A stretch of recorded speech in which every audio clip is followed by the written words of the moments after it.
ان لوگوں نے کئی بیماریاں بھی ڈالی ہیں لوگوں کے اندر. ہمارا تو عقیدہ ہے بیماری اللہ کی طرف سے آتی ہے، لیکن فساد مچانے کا کام یہ کرتے ہیں. کئی بیماریوں کو بھی انہوں نے نئے انداز سے لوگوں کے درمیان چھوڑا ہے، جادو کے ذریعے سے. کارٹون نیٹ ورک میں پورا کا پورا جادو ان لوگوں نے چھوڑ رکھا ہے.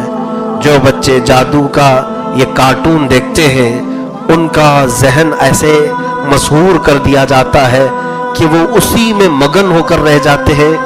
کارٹون کے جب فلمیں یہ بچے دیکھتے ہیں تو اس سے ہٹ نہیں پاتے. کیا وجہ ہے؟ اس میں بھی جادو کر کے رکھا گیا ہے. ہر جو ایک شکل آتی ہے اس پہ کچھ ڈاٹس ہوتے ہیں جس کو دیکھتے ہی بچہ اس کی طرف مائل ہو جاتا ہے. کئی چیزیں انہوں نے دنیا میں پھیلا کر کے رکھا ہے. اسی لیے اللہ رب العزت نے 2 سورتیں اتاری ہیں، قل اعوذ برب الفلق، قل اعوذ برب الناس. یہ دونوں سورے انہی شیطانوں سے بچنے کے لیے ہے. جادو، سحر، نظر بد، حسد، ان تمام چیزوں سے بچنے کے لیے.